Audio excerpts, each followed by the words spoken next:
Welcome to Verbal Peak Radio, where we give you a verbal image of life and we are everyday people. Like to welcome you all to the show. Today we're dealing with the 13th Amendment. Everybody's upset at the fact that Kanye West stated that we need to abolish the 13th Amendment. And you know what? Now I just had a thought. We're going to get more in depth in that. I'm going to bring my partner, Christian, on here. And we'll discuss at a later date the 13th Amendment, right? But for right now, we'll get into this in a couple of topics, and do what we do, and we out of here. So Kanye stated that the 13th Amendment needed to be abolished. Okay, what's up with the 13th Amendment? 13th Amendment was adopted after the Civil War, I believe in 1865, if I can recall. And the purpose was to abolish slavery, but only if you wasn't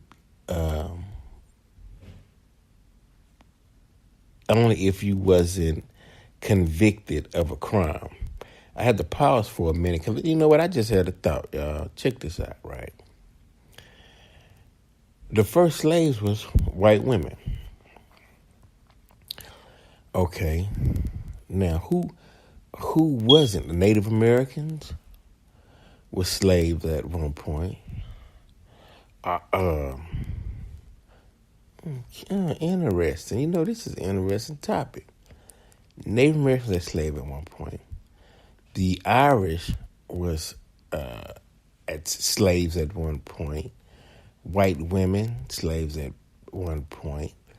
Black people, whether you be from Africa, whether you were an indigenous Native American tribe here, and when I say indigenous, I'm talking about the Africans who traveled to America before Columbus. When I say was already here, I mean already here before Columbus. Some of them were enslaved, but a lot wasn't. Now, hold on. Okay, now when they say slavery was abolished in 1865, right? So does that govern everyone in America who ever had been in slavery? Meaning white folks too, Native Americans, Chinese slavery was in America. So now how can they determine? And that's the thing. How can they determine if you came from slave blood? Because if you are stating that, hello, my name is Joe Glasshorn or anything that's European, right? Joe Scott, whatnot. Even though, okay, some of the Scottish were black, but let's say Joe Woodlawn, right? And you're a black person, then you are admitting that you come from slave heritage or slave blood. So the law still is in effect for you, and the law still would be in effect for any white person that was documented who had slave names. So that's why you go to prison. You will see predominantly at one point was black and Hispanic. We got to get on the Hispanic part first, but Hispanics, they get extradited to their respective countries. But let's say we on blacks, though, and let's say whites. You do slave labor.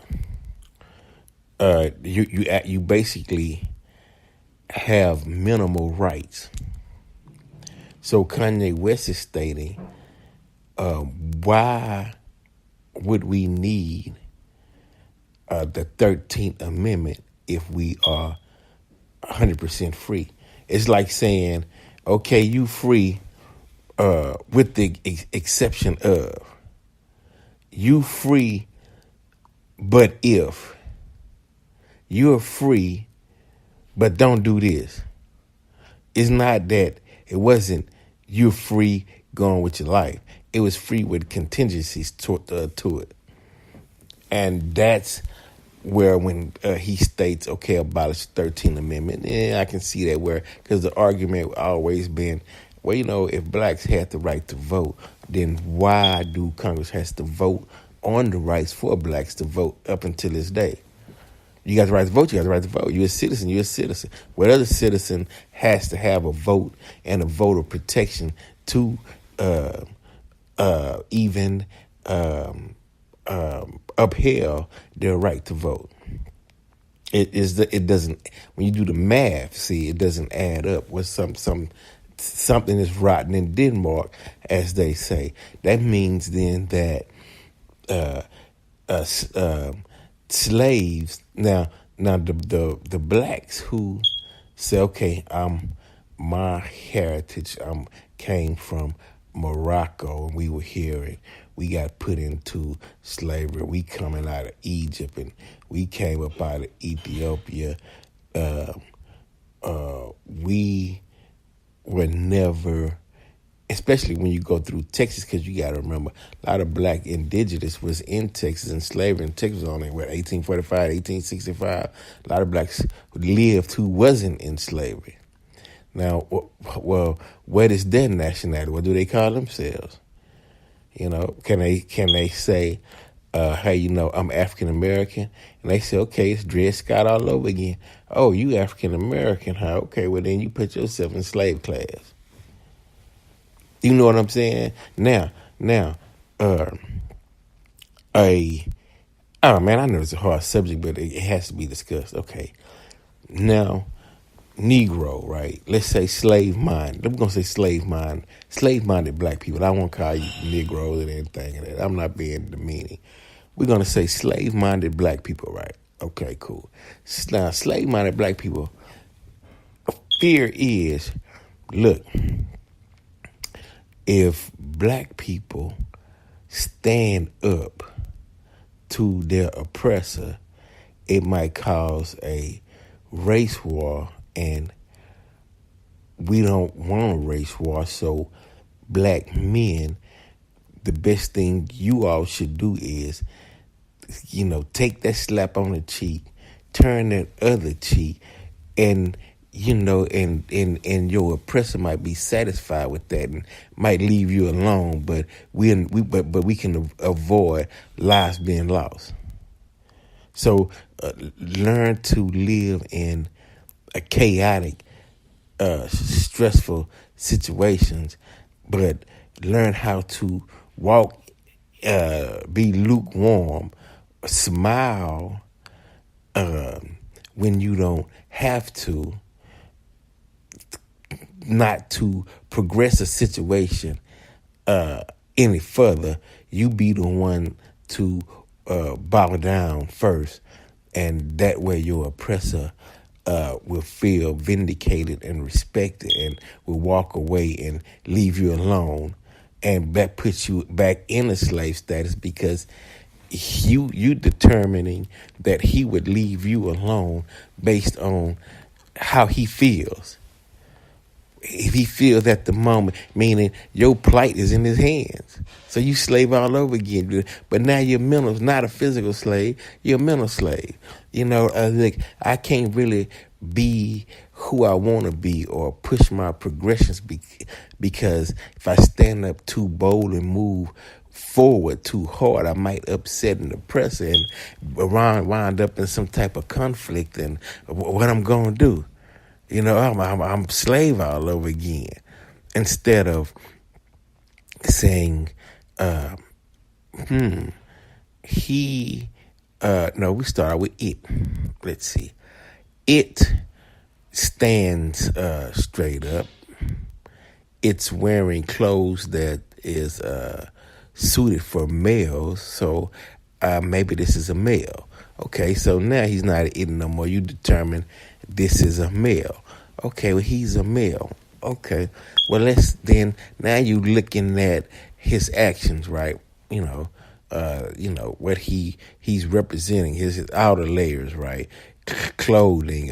What is he wearing? What does he represent? What is he saying? This is me. What is he got a rebel flag on, or is he in Dockers and whatnot? And you saying, okay, you trying to determine is this man a human being? Now you get down to the distinctions. He's a male, but what type of male? Is it a human being, or is he a non-human, meaning doesn't have the care, compassion, or doesn't have the mindset to respect another man based on merit. He's just looking at the race of an individual, right? So you got to peek that out. It's that way you know what to deal with what's coming your way.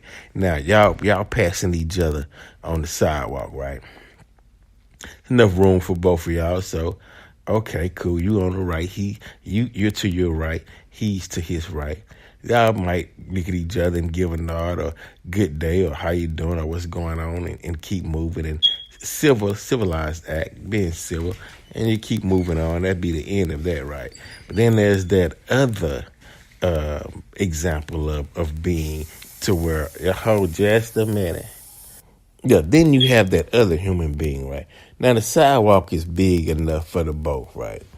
You walking, you see him edge over to your side because really he wants you to step over in the grass so he can get his little cheap thrills on, right? But the free man is like, hey man, God built this planet for everybody. What the hell? I'm gonna jump in the sidewalk for walk in the grass. Might take a chance. Got my new shoes on. Might take a chance of stepping in some dog poop or something. Here with that, I'm walking on this sidewalk. He coming. He thinking you gonna move. You ain't moving. Bam. Y'all bump shoulders. Now, you waiting for an apology, right? Because obviously he purposely crossed over in your lane. So you waiting for an apology. You stop, hey, damn dude, waiting, he don't say the apology. So you like, damn dude, or excuse you, you just crossed over into my, it's a big enough sidewalk, what's going on? What you say, boy, the racism come out, and it's like, look, man, I don't know. You know what I mean? I don't know who you think I am or who you believe me to be, but before this thing escalates, just go on about your business and we'll just call it a day, right? And there they go. Nigger, so-and-so, I'll kick your mouth. This is my country. Go back to Africa. We gonna take this country back from you niggers and all this here, right? So as you like to hell with it, bam, you bang him again, bam. Next thing you know is call the police. They want somebody to call the police on you saying you being the aggressor. And it's like, damn, man, all you had to do is just keep going. You let your hate for me feel so strong that you had to cross in my path, take an ass whooping.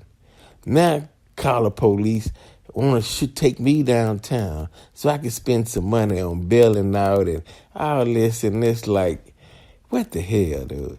Sick society, right? But is that their way of saying, put this nigga on assault charges so we can relegate them back to a slave status? We'll create the atmosphere. We'll create the scenario. Who cares? I will take these punches to the face. You know what I mean? I'd even take getting pistol whipped as long as I can get this nigga back in the slave status under the 13th Amendment. Is that and I'm not speaking for Kanye, but if he's coming from that angle, okay, I understand where you're coming from.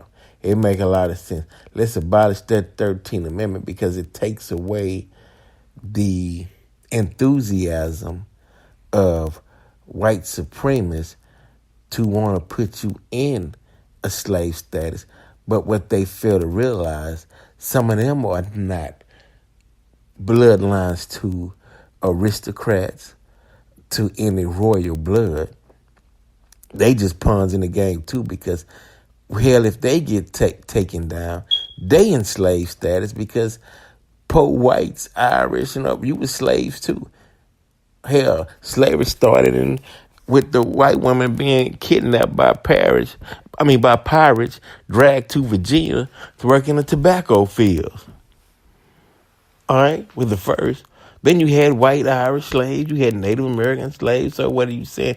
But why, once again, the question is, why is the target the black man? Is the black man saying, and this is where, hey, look, first before I say that, well, no, I'll finish that point. This is where Honorable Elijah Muhammad, you see Brother Farrakhan saying, stop wearing the white man's name. White man's name won't exist. Why they don't exist? Because you are calling yourself a slave under his name. That name can be traced back to his lineage, not yours. So you saying, I'm a slave. And so they know you. They know you by name. They do things to put you back in slave status, to use you to build products. They can pay you cheap labor, ship your stuff, ship it overseas, what you made. You might get 25 cents or $1, and they eating good. Run you like a slave. I mean, that's part of the game. Use your entertainers, use your rappers, use your actors. They'll get a white rapper. They so cold. They'll take a white rapper, man. They'll take a white rapper and have black folk all over America say and agree that the white rapper can be deemed as the greatest rapper. One of the greatest rappers ever. When, wait a minute, you saying something you created before this white rapper was even born, done caught up with you, done caught up with us and just passed us on by. I was finna say the N-word, but and caught up with you in N-word, but I ain't gonna do that.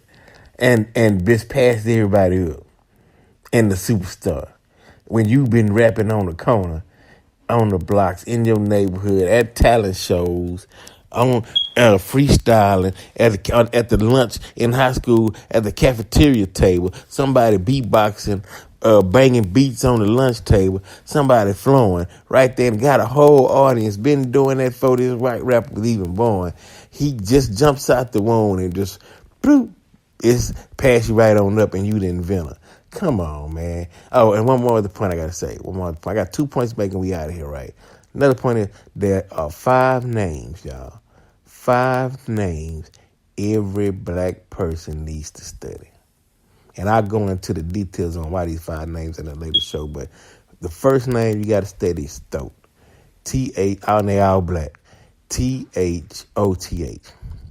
Second name you got to study is Mansa Musa, M-A-N-S-A-M-U-S-A. Right? Third name you got to study is the Honorable Elijah Muhammad. Fourth name you got to study is Brother Farrakhan. Study their works. You got to study their works because they tie into every other leader. We can tie Noble Drew Ali. We can tie Marcus Garvey. Not saying as a member of the nation, but theology-wise, all encompasses each other. So if you study one, you study another. If you study these 5 in this order, you will see everything. The last name, and I know people gonna hate me for this, number 5 is Kanye West and that 13th Amendment. And the only reason why I say Kanye West because he's gonna make the issue or the topic of the 13th Amendment popular in our hoods across America. Because they asking, what is the 13th Amendment? Now they can dig in this 13th Amendment. And by digging in the 13th Amendment, more so than Obama, because Obama was a constitutional lawyer, but Kanye sparked that interest in that Constitution. So now you can read the Constitution.